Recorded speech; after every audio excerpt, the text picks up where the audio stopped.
Bonjour personne extraordinaire, j'espère que tu vas bien. Ici tu es sur la chaîne de Rafiki Mentor. J'entends de tester, changer de nom. Enfin pas de nom Rafiki Mentor, mais tu vois ce qui vient à la suite de ma chaîne, Rafiki Mentor, j'avais mis l'entrepreneur extraordinaire. Et là, je pense que je vais m'orienter parce que je suis fait pour ça. Pour t'aider, toi qui es intéressé à mettre un business de la transmission, mettre en place un centre de formation. Et bah du coup, je suis l'entrepreneur qu'il te faut.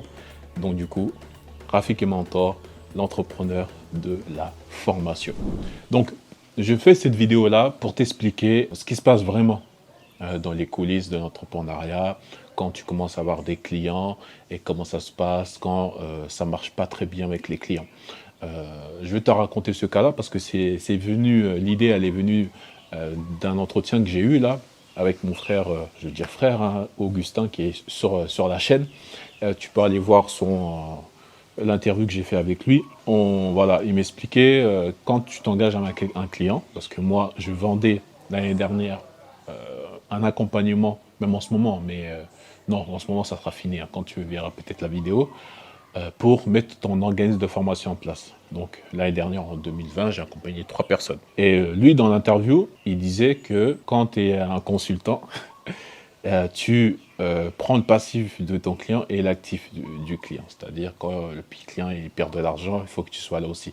Et que quand il gagne, bah, que tu sois là. C'est pas que tu sois là, que tu sois plus là quand il perd. Pourquoi ça résonne en moi? Parce que l'année dernière, sur les 3 personnes que j'ai accompagnées, les 2, il n'y avait pas de souci, on a créé les organismes de formation assez comme normalement. Et on avait un, ça bloquait. On ne savait pas pourquoi.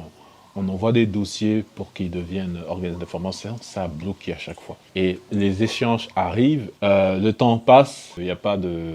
il n'arrive pas à avoir les autorisations. Ça m'a fait rappeler ce point-là, parce que l'entrepreneuriat, c'est pas que du positif. Et on n'arrivait pas, le client, là, on fait les dossiers, j'ai mon équipe administrative qui s'en occupe, et là, ça bloque. Même à la fin, je me suis chargé, j'ai regardé comment mon équipe administrative faisait le truc. Moi-même, j'ai refait le truc, j'ai renvoyé le dossier, refus. Après, il m'appelle, comme tout client, ouais, je te respecte, tout ça. Voilà, j'ai signé avec toi pour le centre de formation. Là, je vois que je n'ai pas d'autorisation. Qu'est-ce qu'on fait? Bon, il commence à râler, tu vois. Et moi, je lui dis, la question que je lui ai posée, parce que moi, j'aime bien quand je suis en partenariat avec quelqu'un ou un client, c'est pas forcément un client, tu vois. C'est des vraies personnes qui sont en face de toi. Pourquoi tu m'as fait confiance? Pourquoi tu m'as fait confiance? Et il m'a dit, ouais, je t'ai fait confiance parce que tu étais capable de m'aider et à monter un centre et à générer de l'argent. Donc du coup, je lui dis quoi? Tu sais quoi? Je vais trouver une solution pour toi. Vu que là, tu bloques par rapport à ton aspect administratif, tu passes par mon centre et du coup, moi, je t'arrange avec les commissions que je prends d'habitude, je t'arrange vraiment et comme ça, toi, tu puisses chercher tes clients et mettre des sessions de formation. Et c'est comme ça que j'ai réglé son problème, tu vois. Donc, juste avant que je propose ça, il chipotait un peu, tu vois. Et c'est pour ça que je lui ai posé la question, mais pourquoi tu m'as pris? Tu m'as pris pour l'administratif ou pour la destination? Parce que si tu m'avais pris juste pour l'administratif, il y a d'autres boîtes qui le font. Mais si tu m'as pris pour la destination, là, t'inquiète. Tant que tu as le même état d'esprit que moi, la même vision, je vais t'aider à atteindre tes objectifs. Et effectivement, malgré qu'il n'avait pas son centre, il a fait de l'argent sans avoir de centre de formation. Il a eu des clients, on a fait trois sessions de formation, je crois, et il a récupéré, il a fait, je crois, normalement entre 50, je crois 40 ou 50 euros, 40 ou 50 000 euros de vente, sans centre de formation.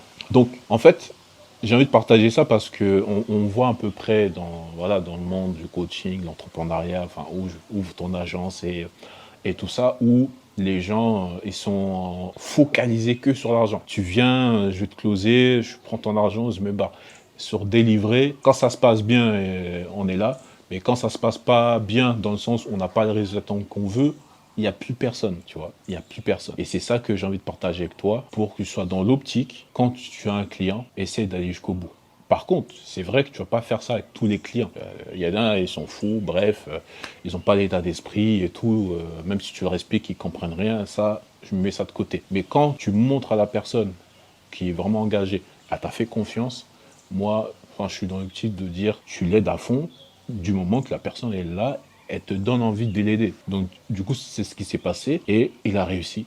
Malgré qu'il n'ait pas eu son centre de formation, il a réussi à faire du cash et à atteindre son objectif. Donc, c'est ça que je voulais partager aujourd'hui. Donc, quand toi, peut-être tu es un formateur, tu es un infopreneur, quand tu as un client qui vient, l'argent est une conséquence de ce que tu lui donnes comme valeur, tu vois. C'est pas l'argent l'objectif. C'est qu'est-ce que tu lui donnes, dans quelle situation tu lui sors. Même si peut-être tu lui as vendu ça, mais derrière, trouve toujours une solution pour l'aider. Enfin, je parle vraiment des bons clients, hein. Les clients, voilà, qui sont prêts. Ceux qui sont fous, là, tu le mets de côté, tu fermes et basta. Non, je parle vraiment des clients qui t'ont fait confiance, qui sont là, qui croient toujours en toi.